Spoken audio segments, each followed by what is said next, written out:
my watch around. That movie was supposed to be at least a sequel, and I'm not sure what happens now. I think we're going to add a couple of extra filming dates in there to kind of add some context because it doesn't have the same ability to continue like it did originally. But we did a fundraiser for it, and we tried to raise $100 grand to make a web series, and then we got like 15 times that amount thanks to our amazing fan base and producer that stepped in that really believed in the project. So it's going to be it's going to look really good. It's going to be amazing, and it'll help carry on Jay's legacy. For those of you, have you guys met him before, Jason and Frank? A few of you have. Okay, good. Ryan, you have, right? Yeah. So, but that's what's coming up. That's what's big.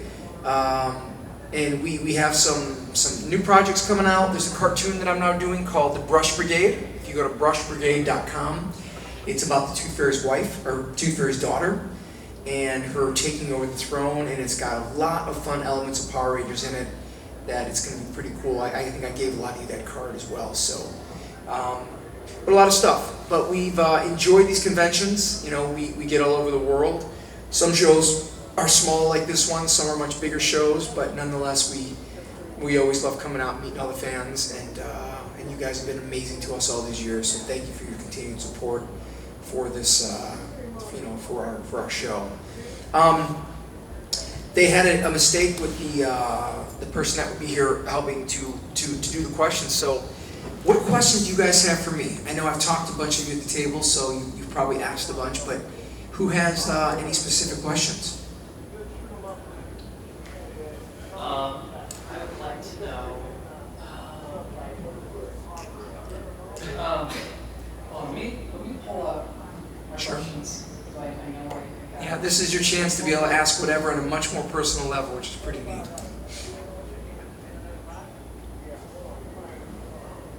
Any plans for the 25th or 30th anniversary? Other than the 30 that just came out? No, the 30th anniversary or 25th anniversary of your show. Of my show. You know, the Power Rangers legacy is fascinating. It's, you know, they created the show for kids, and the producers thought that kids would watch it, and then after 3 or 4 years would move on. And they didn't realize how powerful the show would become, that people would, you know, the vast majority of fans that come in my line are, you know, people in their 20s and 30s that grew up with it and watched it. And they never counted on people continuing to stick with the show. So I think a lot of times they would replace the actors, or there would be some obvious plot points missing because they thought, well, it's just kids who want to collect the toys and it wouldn't matter. But as the fans grew and matured, I think they finally realized that the power in this show is in the Legacy Rangers. That's what people want. Kids are 4 years old. They're going to watch what their parents put in front of them, or they're going to like the colors of it. And I think Hasbro is recognizing that now. You know, with this 30-year anniversary, which did really well, I think they're seeing like, hey, people, you know, Marvel movies, these guys are all older. It's a much more of a draw to an older audience. So I think there could be stuff coming up. There's been some discussions. Nothing's been finalized. But I think there might be some more things on the horizon. If there were, I couldn't tell you. But as of now, there's nothing. But there's been some talks. Yeah. So, but we'll see what happens. I hope for you know, with Time Force, you know, I talked to the other. I said with Time Force, we could always be included in anything. With time travel, we could always go back and forth, and you know, with Rita wanting to go back in time and kill off the Rangers when they were kids. You know, there's a lot of elements, right? So, and they introduced death into this last one, right? I mean, they killed Twee, so That stuck. yeah, that stuck. So that was a big step for them to acknowledge someone actually getting killed by a bad guy. That's something they had never really done before, right, guys? I don't think. Oh, you died in the first episode. But yeah, but I came back, right? Yeah. So yeah. As your future self. As my future self. So, but yeah. So that's kind of interesting that they had that element to it, and we'll see what happens. But hopefully, you know, Power Rangers is one of the things. I just got done doing a movie for the last 3 weeks, and I do different commercials and things. But Power Rangers is one of those things that I would always come back for. They wouldn't even have to pay me. I mean, that's how much I love that show. So we'll see what happens in the future. Yep. Tanner? For filming Power Rangers, did you film the episodes like in continuity? Like episode 1 was the first you filmed, or was that kind of all over the place? It was all over the board, and I think that's why we didn't realize how well it was put together till the end. So Power Rangers filmed in what's called clusters. So we would do 3 episodes at a time. So we would start cluster 1, which was episodes 1, 2, and 3, and at any point, depending on where we were or what locations were available, we could be filming episode 3 in the middle of it on one day, and then later that day episode 2 at the end, and then the next day we're beginning of 1 or the middle of 1. So any part of any 3 episodes at one time can be filmed. So all over the board. So they have to say, okay, remember this episode here, just give an example. Alex has not proposed yet to Jen, or he just did. But remember, we're before then now. So it was like this puzzle that was scattered. So we would film it, and then we would move on to the second cluster when they start editing the first. And until the final product happens, you don't really get it. And then until all 40 come out, did you really not see the full scope of what was going on. And even watching as an adult now, you go, wow, I can't believe they tackled some of these issues of, Rancic's backstory, how he became who he was. So when you can legitimize a villain, or give them make you care about the villain or feel for a villain, that's a pretty big deal in a kid's show. Why he was the way he was, which made him have hate towards humans, which at the end got rectified, and the way that Frack and everything played out with Frack, which I think you said you were almost done. Yeah, I gotta be careful not. Yeah, that's right. You gotta be careful. He's almost done with it. The show? Yeah, he's watching it right now, so he's not full. I gotta be careful because the ending's So, but at the end you look and you go, wow. I mean, they went so deep into this relationship with Wesley's father, and the relationship between Eric and Wes, and the only thing we didn't get time to flush out was I think they could have flushed out Alex a little bit more. I mean, he everybody goes, oh, he's such a jerk, and I go, well, he did save Wes's father's life, right? So, he was in a predicament of watching his fiance fall in love with someone else, and so I wish someday that would be flushed out a little bit more. That was always kind of my hidden hope. But we had a lot of fun with it, and we'll see what happens. Yeah, buddy. So piggybacking off that previous question, we were talking about the Ranger legacy. Yeah. We saw the progression of the series from Mighty Morphin up through Time Force, progressively getting more mature. So I wanted to ask, what was it like for you, knowing the legacy of Rangers and knowing that it was kind of supposed to be a kid's show? What was it like for you guys and the Time Force team, with the cast, to work on a show that was, in its thematics at least, aiming a little bit more mature? Well, I don't think we really realized it at the time because, I was already in college when Power Rangers started. So I was very familiar with the show, but not the specifics of it and what it was. And I had seen, when I got the role, I went in and I watched a couple of episodes of each season to get a feel for the show and what's going on. Our season they hired actors. That was the big thing. They went from hiring fighters and martial artists and gymnasts to not even caring how well we could throw a punch or a kick, but just that was it. Yeah, just saying, hey, here's the 6-page audition. You're reading this like if you were reading for any movie or TV. It was just an audition, and they worry about the action, the physicalities later. So we didn't know the difference. Like, these were what we were given. These are the roles we got. And then as actors, we were doing the best job that we could, but not really realizing the way that it was positioned or what was going to happen. It's just, this was our script and what we knew. And a lot of the younger Rangers were very familiar with the show. But again, I don't know if they really realized that they were going to make that conscious jump to do something a little bit different. The second best season ever, according to you, right? I want to get that redone. Hang on, correction. It's the first for me, second for this guy. Oh, I'm sorry. That's right. Barely. Yes. Barely. Oh, okay. Well, barely. Okay. I've got a new best friend right there. These guys wrote. So, what's the name of your book again? Power Trip. Power Trip. Have you guys seen their book? Over at Tiger Army Media's table across from Bob Eggleton. So, when we're done here, check out their table. They came over the book. People come over with stuff all the time, books, novels, fan stuff, and we get so many, and I'm always flattered. I think it's awesome.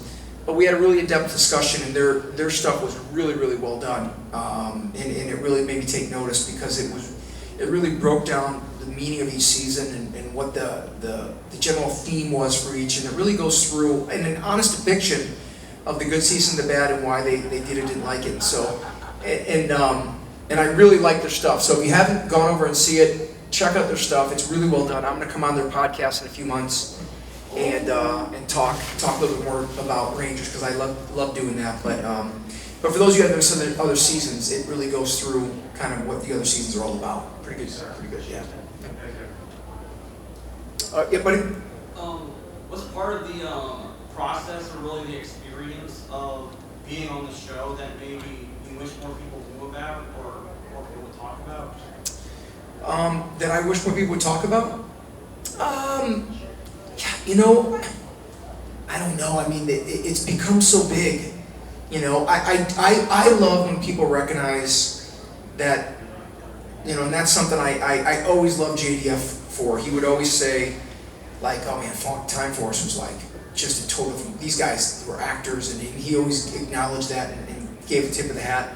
But I love that the show's gotten so big, and I can't believe that we're still talking about this in Traveling the World 20 years later. I never would have expected that. And everybody, as you guys get older, recognize the maturity and the depth of characters in that show. So I would have said before, I wish people recognize that, but they do now. So I'm very proud of it, and like I said, we'll keep traveling around, meeting everybody, and keep doing new projects, and keep doing it as long as everybody's here to support us. Cool. Yep. Yeah, buddy. Are you a Godzilla fan at all? Can you get into? I don't know much about it. Yeah, I don't. Yeah, but I know it's a huge, very supported, very popular franchise, and anytime you can do that in movie making, and that's really cool that you did that. But I'm not really familiar with it. No. I got a question. Do you think, I mean, back then, you be like typecast as only a ranger or more later on, like JDF? I mean, he stopped the 25th anniversary. He didn't want to be the 30th anniversary. I mean, you were doing that or? For me, no. I was never worried about that.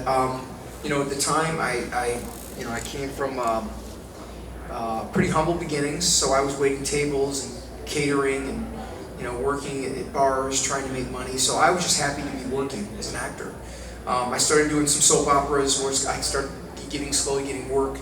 But I never thought about it. I thought, you know what, work begets work, and it's kind of hard to chart out your path in anything in life, right? You start at the bottom and you work your way up, and that leads to different opportunities. I've always thought, you know, if you're here on time and you're a good person, things will start to go your way, and that's always been kind of my thought. And I've been out in LA, Hollywood for 25 years, and I think I finally, for the first time, feel comfortable now in terms of the ability to work and feel confident that new stuff will come in. So I just thought, you know what, I got an opportunity, I'm going to do the best job I can and let the cards fall where they may. So I never thought about that, no. Very proud of it. Yep. Yes, second favorite friend over there. My name is David. Fine.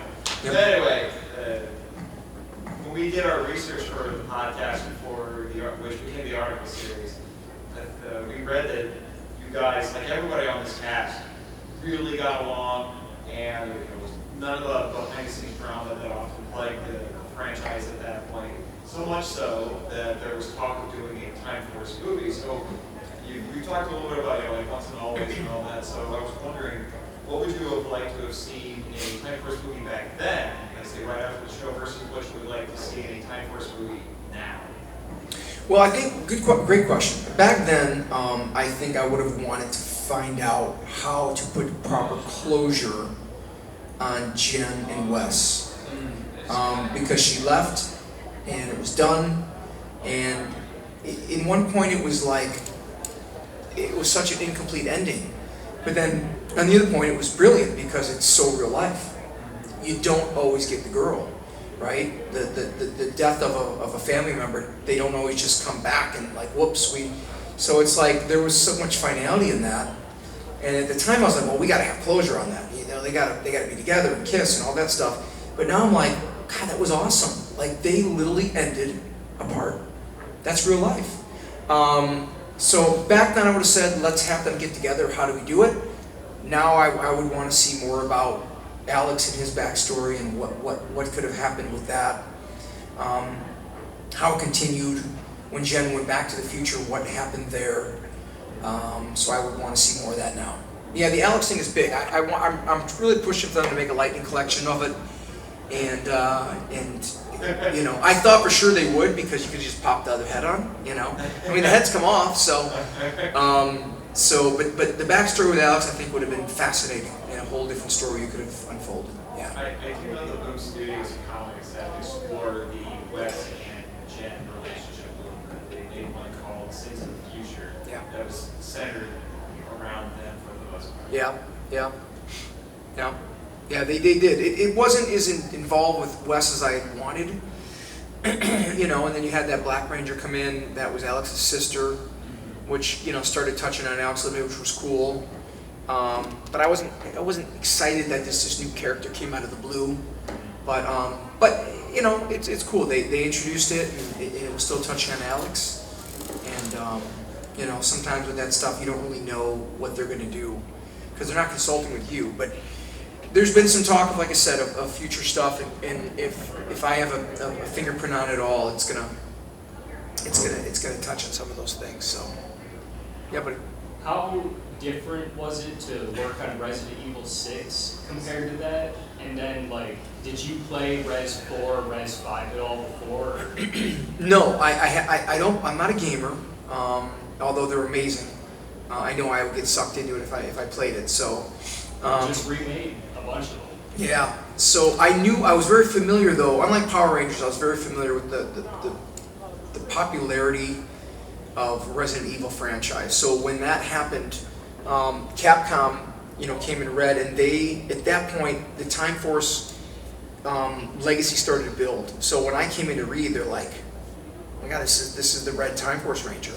And so, you know, you auditioned against a lot of other people, but that helped a bunch because they were like, this is the Red Ranger, you know. So, and so that's what got me that. It was very exciting. So I was familiar with it. I hadn't played it, but those games, like I mentioned before, some of you guys were big. I mean, that game took me 2 years to do. I mean, from start to finish was 2 years of my life, which is crazy. And that's how much time they take to do it, you know. So I haven't played it, and they switch production companies, and oftentimes, you know, that's kind of what happens. So that's why I haven't been a part of any more Resident Evil, but you never know. Yeah. Everybody. I just wanted to say thank you for coming out here. Really appreciate it. You were really one of the main reasons I came out here.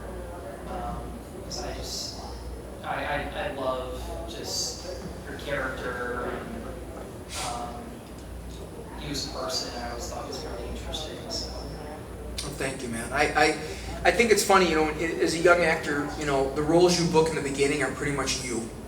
And Wes is me. That's my nature, that's my mannerisms. I always say that I am Wes Collins minus the rich family. That's the only difference. I didn't grow up with a wealthy family, but the mannerisms, the behaviors, Wes is me. You know, and I think that's the stars aligned. And again, you know, you keep showing up, you keep being a good person, you be on time. It'll work out for you, and I'm a firm believer in that. Yeah. Do you still talk to the cast? Oh yeah. Yeah. We all talk. We see each other at different shows. You know, there's always some fun group texts that go along. One week I'll be with this guy or this girl. The next week I'll be with these ones. Yeah. And I have another question. Do you think in real life you would fall in love with the actress? In real life, I mean, before your wife. Oh yeah, I mean, you know, Erin's a lovely person. For some reason, I just learned early on that it's trouble to date with people you work. You know, as they say, don't what's the phrase?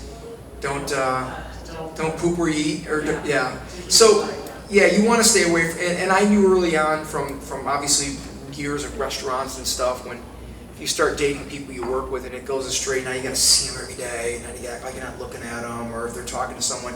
So I just went in knowing like, hey man, don't. And feelings often kick in on sets because you're pretending to fall in love with somebody, you're there with them all day, and but we just all kept it professional, which was great. So Erin's an amazing person, so of course you can fall in love with her. But we all kept it very professional, and that's what helped, and that's why we almost had that second season. The cast got along so well, they're like, how do we get rid of these guys? I mean, do we bring them back for a second season? And the story goes, everybody thinks there was a movie. I don't remember that, but they were in there like, hey, do we bring these guys back? Because it was like all great, and everyone just was like, and nobody said anything. And like the 6 or 7 producers, and they're like, okay, I guess we'll just recast again, and then they just moved on. But for a second, they took a beat. Yeah, it could have changed everything. Got a couple of specials. Yeah. Crossover with Wild Forest, Forever Red. Yep. How was that for Red? Was that good? To see It was good. I'd never met those guys before, so it was cool to be there on set with everybody. I didn't think we'd all get along like we did. You have a bunch of leaders. People are used to a bunch of alpha males that are in there sharing screen time, but it was fine. Everybody had fun. That's when you met JDF. That's when I met JDF. You made new friends. Yep. Yeah, we became closer later than that, but at some point, you do a few shows, and Jay, it's funny. Jay always was my biggest fan. He always helped me out. Everybody's like, why is this guy helping you out so much? And I asked him once. I said, why? You're just always, tagging me on Instagram. You go to shows like Bring Faunt. You do Legend of White Dragons. Like, hey, I want you to come and play the second lead with me. And I was like, why is this guy like this to you all the time? And I asked him once, and he goes, man, your style, you dress and you look like a movie star. And he goes, and you never ask me for anything, ever. He goes, you never ask me for anything. Everybody wants something from me. You never ask me for anything, and that's why I want to help you. And he did, and that's what went on for many years. You became a bit of a mentor to you over the years there. Absolutely, big brother, mentor, someone to bounce stuff off of. Someone to tease, when we have fellow castmates that do stupid things, we're like, what's up with this person? Why, so someone to kind of privately talk crap, but when people make weird decisions, I had that buddy of mine, I don't have that at that level with anyone else, where we were close like that, so he'll be sorely missed. So, kind of similar to what he was asking, with your role being in Power Rangers, how do you feel like that kind of affected your later on acting roles, and kind of like, would you say, did you like working on Power Rangers kind of like more than what you have worked on? Like, what has been your most exciting thing so far? And so what has been your most fun project? Yeah. Power Ranger will probably always take that. There's always a special place in your heart for something that helped put you on the map. They gave me my first break. And I go to sets now, and because of that show, you'll walk on set, and everyone's like, holy cow, dude, I looked you up. Like, you're the Red Ranger. Can you sign my script? So it's always going to be a part of me. And some people shy away from that, or they think that they might be better than that. And they'll learn soon they're not. They're not. There's nothing better than that show. And there's bigger shows in Marvel, and the special effects are, but it's like someone like that gives you an opportunity. You never ever not go back to them or help them or continue to push for them. So yeah, some Rangers that when they first get out, they think that they're out. I'm like, you'll see, and you'll wish you would embrace this more, because there's not a better fan base in the world. I mean, this is small, but if there's been other shows where we go places, it's a rabid fan base all over the world. Yeah, I've waitressed downtown Grand Rapids in Michigan, and I've actually had a couple of Power Rangers at the restaurants I worked at. Yeah. Weren't my tables, but I'm like, okay, so like, even like, they're still well known and everything. Yeah. And to have that kind of major fame would be hard. I mean, if you're Brad Pitt, it's hard, and those guys go through a lot. I mean, divorce and alcoholism, and it's hard to have that kind. So I am where I am because that's where the universe wants me to be, and I'm going to embrace it. It's a level of fame where you get recognized a few times a week, but not so much where there's people outside your home. I mean, it throws you off when the Amazon driver walks up and he goes, "Oh my God, you're Jason Faunt." I'm like, "Okay, you know where I live now." So I wanted to make sure if you want some autographs, let's do it. But I will sign for the packet. yeah, just you know where I live right now, so we have to have a good understanding. So yeah. Actually, to go off of what she was saying, how have you personally been navigating being famous and that, staying grounded? Well, I mean, I come from very humble beginnings. I grew up in McHenry, Illinois, which is about 45 minutes northwest of here. And I was raised by a single mom in the beginning. And we lived above like a department store. And then when I got into high school, I started, washing cars at a Jeep dealership. And then I was working in a factory when I came home from college. So my parents really gave me the, so I knew what it was like to have to work. And I've done jobs where it's dirty and grimy and smelly and stuff like that. So I think that I'm here. I'll just, it's one of those things like you never forget where you've come from, and for whatever reason I've held on to that. People always have it worse than you. People always have it better, right? There's always people above and below you. But for me, that just, I know where I've come from, and so it's like I'm in this position, and I'm going to stay humble, and I'm going to always appreciate it, and that's just kind of, I guess, how I was raised. It's funny, there's a book called The Art of Not Giving Up, F-U-C-K, right? This where it's a really good book. Anyone read it? It is, it's very good. It's a great book, and it's not what you think it is. There's a movie out now. They made the movie about it. It just came out. I saw it and it's about making sure that you measure your metrics so you're not. And they tell an amazing story about this drummer from Metallica who was dumped from the band right before they became Metallica, and he spent his life trying to build another band to compete and do better, and he created Megadeth. And Megadeth achieved monumental success, but he never was happy because it was never Metallica. So you have to be careful where your metrics are. If I compare myself to Brad Pitt, I've failed miserably, right? But if I look at the success that I've had in life, I go, I've done good. Always could do better, always could do worse, but measure your metrics and enjoy the successes you have and celebrate that. Right? You can always have more money, you can always have more fame, but enjoy where you are, your place, and just keep working hard, and it'll be a good ride. To piggyback off your second favorite, as a 20-something working in the early 2000s on the show, how was that work-life balance for you? In the 20s? And as in your 20s, as I'm assuming as a new actor in Hollywood, working on a major TV show, how was that work-life balance? Hold on one second here. Let me just send this to them real quick. I want to answer that, but I need my wife to get me a coffee before Starbucks closes real quick, because I want to stay here with you guys. They close at 3 over there, and I'm like, I got to get a little coffee. At the Hilton over there. Go to the mall, it's better. Is there a Starbucks there? Yes. Okay, never mind. I don't do that then. Okay, that's good to know this mall over there.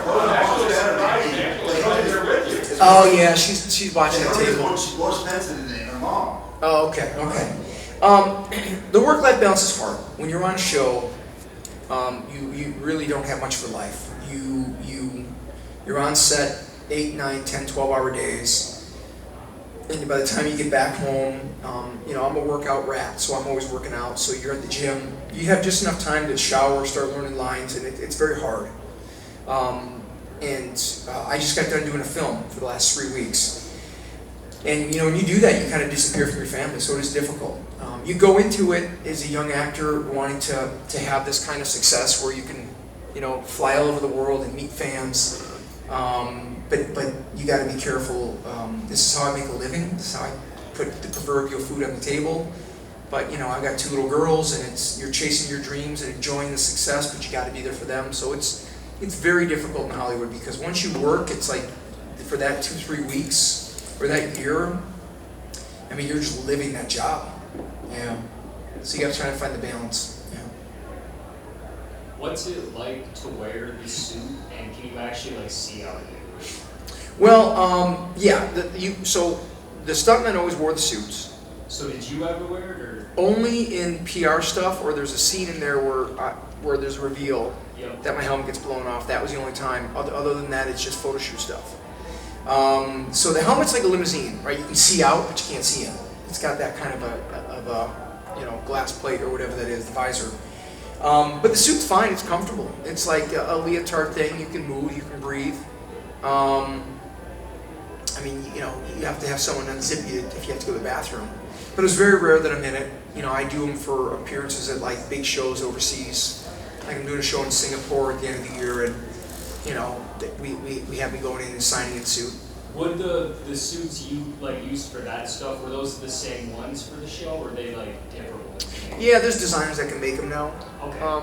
Again, I don't think they really counted on the show being as big as it was. So saving the suits or the helmets, I don't know what they did with some of that stuff, but I know nobody thought about holding on to that stuff.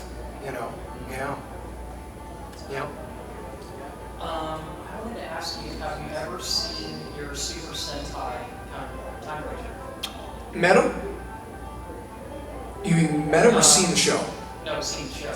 I have seen it a couple times, and I stayed away from it, and I'll tell you why. So a lot of times, that show is always 2-3 years ahead, and there'd be certain times where we would be filming for the day, and they would play back a scene from Sentai to show us kind of the actions of what we were doing. Here guys, we're gonna have you, running in the room, and we want you to kind of jump over the first row, and then hop on the stage, and then come up here and dive into the table. They would show us footage from that, or want to show us a certain scene where, right here you can see how he's proposing to Jen, or doing this or doing that, just to kind of give you like a little bit of a visual of what we're going to film. And then I realized quickly I didn't want to watch it because someone else was playing my role of Wes. So if he laughed or looked this way or whatever mannerisms he might have done in a given scene, I then knew I didn't want to do anything like that. So then you start getting in your head, like, okay, at this point here he laughs, or at this point here he does this. And I'm like, I don't want to see what else someone's doing because it's going to make me want to do the opposite, and now you're in your head. So I purposely didn't want to watch those anymore because I just didn't want to see other choices an actor made for the same role I was doing. Yeah, it's kind of an actor thing, but that's what I did. So do you think it's better the American or the Japanese version? I like the American stuff. I mean, I just like the acting better, the way that it's done. But the Japanese version created it, and that's really cool. The Sentai, and I do like how the Sentai is. I mean, I think it's a lot darker. Quantum Ranger dies. There's a lot of things that they do that I wish we did. I like the American stuff. Yeah. And then one last question: what do you think of the theme song for your show? Oh, I loved it. It was up for an Emmy. We knew that, right? Really? Yeah. That's the whole thing. It was up for an Emmy, so I think that was a big thing that separated it. But it's hard for me to tell because I'm so partial to Power Rangers. But I do watch it, and we actually put it on last night back in our room because Angela wanted to see the ending thing because she only watched Mighty Morphin growing up, and then so she hears all this talk about the season and she's seen pieces of it, but when you watch it, she's like, wow, this is a totally different feel. So I'm so partial to it. I love my cast, I love the story, so it's hard for me to really separate, Yeah. Since you brought it up, and I know the two of us talked with you a little bit about it, but you shared a little bit of a story about when you and Angela first met, and how you told her you were the Red Ranger, she didn't believe you. So I was just curious, how did the two of you meet? Well, I didn't tell her that. I didn't tell her that. She saw that, because I think when you start dating, you look at people on Instagram or something, and she's like, are you really the Red Ranger? Because she could see on the Instagram it was a thing. So I was like, oh man, here we go. Yeah, but we met actually online. So when I moved down to Orange County, which is about an hour south of LA, traveling a lot, and I had 2 kids, I was a single dad, and you're gone so much. And it's so hard because my kids live with me primarily, so I was just home making chicken fingers and doing all that, except for when I got out. So I didn't get a chance to really date. It sounds funny, but I didn't get a chance to really date much in my area because my focus was my kids, because I didn't know I would get them every day, right? So I'm like, okay, this is my reality. So the only time I could really meet people was when I was traveling, which, you're just traveling. So yeah, I just like threw it online. Like, yeah, we were just there, and then we ended up meeting, and then it just went really, really well. But she's like, "Are you really the Red Ranger?" And I laughed, like, "Oh God, she's looking me up, She thought you were mine more orange. Well, she saw it. She was Jason, but she thought you hated the character. Yeah, she goes, "This is in Austin." I remember in Austin, so she remembered his look, and I said, "No, Austin and I are we're very different." Do you? I don't know, more personal. Do you want more kids? like a boy, so you got 2 girls. I mean, how old are the girls? 15 and 17. Oh, they're older now. Yeah. I was gonna say, that'd be a lot to bring in other women. Yeah, I don't mind. I mean, you guys are, but we debated it because she sees how difficult and expensive little kids are. Yeah. It's My mother got 2 kids now, 4 in 1 month. Yeah, it's busy. It's very busy, especially when they go to college, and they so. But we'll see what happens. I mean, she's debated it. She wasn't sure. We have very great lives, and she doesn't have children. She's a little bit younger than me, so we'll see what happens. If you have twin boys, you got 2 names for them already. What's that? Twin boys? If you have twin boys, you can name them Wes and Al. I always said, here's a little fun fact, that if I ever had a son, his name would be Gage.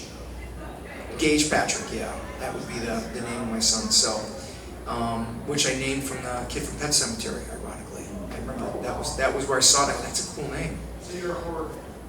Not so much, but I saw that, and I just thought that name was so cool, and he played. And I've done signings with him, ironically, a few times. But I just like the name Gage, and I thought, if I ever have a son, I'm going to name him Gage, and I never did. So I've always tucked that back away, and we'll see what happens. It would be cool, because my daughters love their dad, and they like to brag because their friends all go, no matter where they go, where they meet, their friends go, "Your dad is the Red Power Ranger? Are you kidding me?" And they love that, but not as much, I think, as a little boy would love it, Like Blake's son, he's just all about his dad, and so that's pretty cool when you got a little boy that likes that. Did you watch the remake of Pet Sematary? It's different, no? No, I didn't see it, no. Yeah, instead of a kid, now it's a little girl. Oh, okay. So it's different. Yeah, I don't catch a lot of horror movies. It's hard for me to catch anything as much as we travel.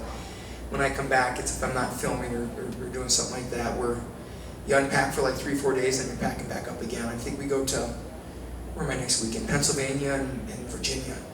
So it's like, it's all over the place. Yeah. All right, guys, I think if there's no other questions, I'm going to go get my coffee. Yes, so you guys, thank you so much, and I really appreciate you guys coming out. I'll be back at the table. I think the show closes at 4. Yes. Yeah, so we'll swing back. If anyone wants any autographs, we'll probably pack up here the next little bit. But thank you guys for coming out, and I look forward to continuing to see you guys again over the years.